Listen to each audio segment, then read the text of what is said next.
Media మిత్రులకు నమస్కారం. నిన్న ఖమ్మంలో కాంగ్రెస్ గూండాలు చేసినటువంటి దాడిని యావత్ రాష్ట్రంలో ఉన్నటువంటి ప్రజలంతా కూడా ఖండిస్తూ ఉన్నారు ముక్తకంఠంతో. ప్రజాస్వామ్యంలో ఎవరైనా కూడా ప్రజల కోసం పనిచేయాలి. ముఖ్యంగా ప్రజలు ఇబ్బందుల్లో ఉన్నప్పుడు, ప్రజల యొక్క పరిస్థితి దయనీయంగా ఉన్నప్పుడు, అది పాలకపక్షం కానీ ప్రతిపక్షం కానీ ఎవరైనా కూడా ప్రజల కోసమే పనిచేయాలి.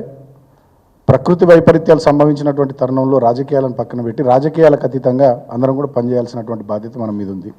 గతంలో ఉమ్మడి ఆంధ్రప్రదేశ్ రాష్ట్రంలో కానీ దేశంలోని ఇతర రాష్ట్రాల్లో కానీ ఇటువంటి వైపరీత్యాలు సంభవించినప్పుడు పార్టీలకు అతీతంగా, రాజకీయాలకు అతీతంగా, కుల మతాలకు అతీతంగా అందరూ కూడా పనిచేసినటువంటి సందర్భాలు. కానీ చిల్లర రాజకీయాలు చేస్తూ మొత్తం తెలంగాణలో ఒక విధ్వంసకర వాతావరణాన్ని సృష్టిస్తూ ప్రజల్ని, పార్టీల్ని, నాయకుల్ని భయాందోళనలకు గురి చేస్తూ ఒక రకమైనటువంటి రాక్షస క్రీడ రేవంత్ రెడ్డి వాళ్ళ తెలంగాణలో ముఖ్యమంత్రి హోదాలో నడిపిస్తూ ఉన్నాడు. నిన్న మాజీ మంత్రులు హరీష్ రావు గారు, మా సబితా ఇంద్రారెడ్డి గారు, పువ్వాడ జయ గారు, జగదీశ్వర్ రెడ్డి గారు, మా ఎమ్మెల్యేలు, మాజీ ఎమ్మెల్యేలు, మా మాజీ ఎంపీలు, ప్రస్తుత ఎంపీలు, ఎమ్మెల్సీలు ఆ బృందం మీద నిజంగా చంపే ప్రయత్నం జరిగింది, దాడి చేయడం జరిగింది. ఇది దుర్మార్గం. ప్రజాస్వామ్యంలో ఇటువంటి వాటికి తావులేదు. మేము కూడా 9.5 సంవత్సరాలు అధికారంలో ఉన్నాం. ఎన్నడూ కూడా అటువంటి ప్రయత్నాలు చేయాలి, అటువంటి పనులు చేయాలి. మా ప్రభుత్వం అధికారంలో ఉన్న 2 టర్ముల్లో రాహుల్ గాంధీ గారు తిరిగిర్రు, భారతీయ జనతా పార్టీకి సంబంధించిన పెద్దలు తిరిగిర్రు, వీళ్ళు రాష్ట్ర కాంగ్రెస్ నాయకులు కూడా పాదయాత్రలు చేసిర్రు, ఇతరులు చాలామంది కూడా తిరిగిర్రు. ఇష్టం వచ్చినట్టుగా ఎవరు పడితే వాళ్ళు, ఎట్లా పడితే అట్లా వాళ్ళ అభిప్రాయాలు చెప్పిర్రు. అయినప్పటికీ కూడా ఎక్కడ కూడా మేము విచక్షణ కోల్పోకుండా పనిచేసినమే తప్ప ఈ రకమైన వ్యక్తిగత దుగ్ధతోని ఈ రకంగా ఎన్నడూ కూడా ప్రవర్తించలే. చాలా బాధ్యతతో ప్రవర్తించినాం. మరి అదెవరో చెప్పినట్టుగా, పెద్దలు ఎవరో చెప్పినట్టుగా కనకపు సింహాసనమున శునకము కూర్చుండబెట్టి శుభలగ్నమున దొనరగా పట్టము కట్టిన వెనకటి గుణమేళవాను వినరా సుమతి అన్నట్టే ఉన్నది. ఇవల్ల అర్హత లేని వాళ్ళని అందలం ఎక్కిస్తే, అర్హత లేనటువంటి వాళ్ళకి అవకాశాలు ఇస్తే, అడ్మినిస్ట్రేషన్ ఏంది ఏం కథ అనేది పరిపాలనను గాలికొదిలేసి సినిమాలు చూసుకుంటూ, షికార్లు చేసుకుంటూ ప్రజల ధన, మాన, ప్రాణాలు, ఆస్తి నష్టం జరుగుతుంటే కూడా కనీసం పట్టించుకోకుండా అంత అయిపోయాక చేతులు కాలినాక ఆకులు పట్టుకున్నట్టు అంత అయిపోయాక మీద మీద ఏదో ప్రచారం పట్టటోపం లెక్క పోయి చేసి వచ్చి ఇవాళ ప్రజల దగ్గరికి ప్రధాన ప్రతిపక్షంగా మేము పోతే మా ఊళ్ళ మీద దాడి చేయడం అంటే ఇదంతా కూడా రాష్ట్ర ప్రజానీకం గమనిస్తూ ఉన్నారు. ఇది మంచి పద్ధతి కాదు. వీళ్ళందరికీ రాష్ట్ర ప్రజానీకం అందరికీ కూడా నేను విజ్ఞప్తి చేస్తూ ఉన్నా, మేధావులకు, బుద్ధిజీవులకు, అన్ని పార్టీల వాళ్ళకి విజ్ఞప్తి చేస్తూ ఉన్నా. ఇటువంటి వాటిని ముక్తకంఠంతో మనం అందరం ఖండిద్దాం. ఆపద సమయంలో ప్రజలకు అండగా నిలుద్దాం. మేము బీఆర్ఎస్ పార్టీగా ఇది పుట్టింది ఆనాడు తెలంగాణ దేవడానికి, తెలంగాణ తెచ్చినాం, ప్రజల ఆశీర్వాదంతో అభివృద్ధి చేసినాం. మాకు అవకాశం ఇచ్చిన 2 టర్ములు. ఇప్పుడు ప్రధాన ప్రతిపక్షంగా మాకు ఇచ్చినటువంటి బాధ్యతను డెఫినెట్గా మేము ప్రజల కోసం నిర్వర్తిస్తాం. ఇటువంటి దాడులకు బెదిరేది లేదు, భయపడేది లేదు. మమ్మల్ని రేవంత్ రెడ్డి చంపే ప్రయత్నం ఇంకెన్నిసార్లు చేసినా ప్రజలకు సేవ చేయడానికి మేము వెనకాడం. ప్రజల దగ్గరికి పోవడానికి బీఆర్ఎస్ పార్టీ వెనకాడదు. మా గ్రామ స్థాయి కార్యకర్తల నుంచి మొదలుకొని రాష్ట్ర స్థాయి నాయకత్వం వరకు మా మీద ఎన్ని దాడులు చేసినా, మమ్మల్ని చంపే ప్రయత్నం చేసినా, మమ్మల్ని చంపినా మా చివరి రక్తబొట్టు దారబోసైనా ఈ ప్రజలకు, ఈ తెలంగాణకు అండగా ఉండడం మా కర్తవ్యం. కేసీఆర్ గారి నాయకత్వంలో మేము అదే పని చేస్తామని చెప్పి మరొకసారి తెలియజేస్తూ, పోలీసులకు మేము నిన్న చెప్పినాం, ఇవాళ కూడా చెప్తా ఉన్నాం. మీ సాక్షిగా దాడి జరిగింది. అధికారం ఎవరికి శాశ్వతం కాదు. నేను పోలీసులను కూడా కోరుతా ఉన్నా. బయాస్డ్గా పోతూ ఉన్నారు కొంతమంది. జిల్లాల్లో, గ్రామాల్లో, పట్టణాల్లో చాలా చోట్ల అక్రమంగా కేసులు పెడతా ఉన్నారు, ఇష్టం వచ్చినట్టు బిహేవ్ చేస్తూ ఉన్నారు. నిన్న మాజీ మంత్రులు, ఎమ్మెల్యేల బృందం మీద మీ సాక్షిగా కాంగ్రెస్ గుండాలు దాడి చేశారు. ఫోటోలు కూడా అన్ని సోషల్ మీడియాలో ఆల్రెడీ తిరుగుతూ ఉన్నాయి ఎవరు ఏందనేది. బీఆర్ఎస్కు సంబంధించినటువంటి కార్యకర్తల మీద కాంగ్రెస్ వాళ్ళు ఎట్లా దాడులు చేస్తూ ఉన్నారో సోషల్ మీడియాలో మరి రౌండప్ చేసి మరి వాళ్ళు ఎవరు, ఆ కాంగ్రెస్ పార్టీ నాయకుని పేరేంది, వాళ్ళ వివరాలు ఏంది మొత్తం కూడా ఆల్రెడీ బయటకు వచ్చినాయి. ఇట్లా దాడులు చేస్తూ ఉంటే కూడా కార్యకర్తల మీద, తర్వాత మా వాళ్ళ కాన్వాయ్ మీద, మా మాజీ మంత్రుల మీద దాడి చేస్తూ ఉంటే పోలీసులు చూస్తూ ప్రేక్షకుల్లాగా నిలబడడం ఇది కరెక్ట్ కాదు. నిన్న మా బృందం ఆల్రెడీ సిపిఆర్కి కంప్లైంట్ ఇచ్చింది ఖమ్మంలో. మరి ఎంతమంది మీద మీరు ఎఫ్ఐఆర్ చేసిర్రు, ఇప్పటివరకు ఎంతమంది మీద కేసులు పెట్టిర్రు, ఎంతమందిని అరెస్ట్ చేసిర్రు, మరి జరిగిన సంఘటన మీద రాష్ట్ర డీజీపీ గారు ఇప్పటివరకు స్పందించలే. హోంమంత్రిత్వ శాఖ ముఖ్యమంత్రి చేతిలోనే ఉంది, ఇప్పటివరకు ఆయన మాట్లాడలే. అర్థమవుతూ ఉంది కథా స్క్రీన్ ప్లే దర్శకత్వం రేవంత్ రెడ్డి, నిర్మాత పొంగులేటి శ్రీనివాసరెడ్డి అని అంటున్నారు అందరూ.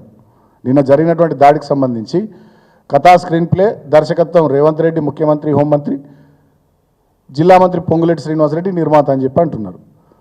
సో ఇప్పటివరకు డీజీపీ స్పందించలే. పోలీసు యంత్రాంగం మరి అంత పెద్ద దాడి జరిగితే డీజీపీ గారు అధికారికంగా మాట్లాడాలి కదా, ఏం జరిగింది, ఎంతమంది మీద కేసు అయింది, ఎంతమందిని అరెస్ట్ చేసిర్రు, ఏంది ఏం కథ అనేది చెప్పాలి కదా. ఇప్పటివరకు కూడా స్పందించకపోవడం నిజంగా దారుణం. సరే, ఇంకొక విషయం, నిన్న మంత్రి పొంగులేటి శ్రీనివాసరెడ్డి గారు కాంగ్రెస్ పార్టీకి సంబంధించిన మంత్రులు మాట్లాడుతూ ఆక్రమణలు అవుతున్నాయి. ముఖ్యమంత్రి మాట్లాడుతూ జిల్లాల్లో కూడా హైడ్రాలు ఏర్పాటు చేయాలి, మొత్తం ఎవరెవరు ఆక్రమిస్తున్నారో చేయాలి. ఇప్పుడు మేము ఖమ్మంకు సంబంధించి నేను ఆధారాలతో సహా బయట పెడతా ఉన్నా. మీ రెవెన్యూ శాఖ మంత్రి పొంగులేటి శ్రీనివాసరెడ్డి గారికి సంబంధించినటువంటి ఎస్ఆర్ గార్డెన్, అది ఎన్ఎస్పి కెనాల్కు సంబంధించినటువంటి 21.5 గుంటల జాగా కబ్జా చేసి కట్టబడ్డది ఎస్ఆర్ గార్డెన్ ఖమ్మంలో. నేను ఆధారాలతో సహా అధికారుల బృందం ఇచ్చినటువంటి నివేదికను ఇప్పుడు మీడియా సాక్షిగా నేను బయట పెడతా ఉన్నా. మరి ఆ ఎస్ఆర్ గార్డెన్ కూల్చేస్తారా? నేను అడుగుతా ఉన్నా ఈ ముఖ్యమంత్రి రేవంత్ రెడ్డి గారిని. 3 అధికారుల బృందం, తహసీల్దార్ గారు కానీ, అసిస్టెంట్ డైరెక్టర్ ఎస్ఎండ్ఎల్ఆర్ కానీ, ఎగ్జిక్యూటివ్ ఇంజనీర్ ఇరిగేషన్ డివిజన్ ఐబీకి సంబంధించినటువంటి వాళ్ళు ఇచ్చినటువంటి రిపోర్ట్ చాలా క్లియర్గా, we have surveyed the SR garden boundaries and found that the total extent of SR gardens is of 1 acre 34 guntas. Out of the above, an extent of 1 acre 7.5 guntas is in Patta land in survey number 140/1, and an extent of 0.21.5 guntas is situated in survey number 140/2, which is NSP acquired land as per NSP acquired subdivision record. Accordingly, we have marked the NSP encroached area. Nagarjuna sir project సంబంధించినటువంటి ఆ కెనాల్కు సంబంధించినటువంటి భూమి 21.5 గుంటలు కబ్జా చేసి దాంట్లోనే SR garden కట్టిరు, survey నెంబర్లతో సహా వివరాలతో సహా అధికారుల కమిటీ ఇచ్చినటువంటి నివేదిక. మరి ఖమ్మంలో కూల్చివేతలు మరి ఇక్కడి నుంచే మొదలు పెట్టాలని నేను ముఖ్యమంత్రి రేవంత్ రెడ్డిని కోరుతా ఉన్నా. కంచే చేను మేసినట్టు ప్రభుత్వంలో ఉన్న మంత్రులు, పెద్ద మనుషులు మీరే ప్రభుత్వ స్థలాలను, ప్రాజెక్టుల స్థలాలను, చెరువుల స్థలాలను, కాల్వల స్థలాలను కబ్జాలు చేసి గార్డెన్లు కట్టి మీరు రాజభోగాలు అనుభవిస్తూ డబ్బులు సంపాదిస్తూ మళ్ళీ మీదికెళ్ళి ఉల్టా చోర్ కొత్తవాళ్ళకో డాంటే అన్నట్టుగా మళ్ళీ మీరే మీదికెళ్ళి ఏమంటారు, ఆక్రమణలునే కూల్చేయాలి. మరి కూల్చేయరు ఎస్ఆర్ గార్డెన్స్. ఇది చాలా స్పష్టంగా పొంగులేటి శ్రీనివాసరెడ్డి రెవెన్యూ శాఖ మంత్రి ఆయనదే. మరి కూల్చివేస్తారా, కూల్చివేయరా, అధికారుల రిపోర్ట్స్ కూడా ఉన్నాయి. నేను మీడియా వాళ్ళకు కూడా ఇవన్నీ కూడా షేర్ చేస్తాను. దీని మీద ఇమీడియట్గా చర్యలు తీసుకోవాలని నేను కోరుతా ఉన్నా. అదే కాకుండా రాష్ట్ర వ్యాప్తంగా చాలా హడావిడి చేస్తూ ఉన్నారు వీళ్ళు, ఇక్కడ చేయాలి, అక్కడ చేయాలి, అది చేయాలి, ఇది చేయాలని.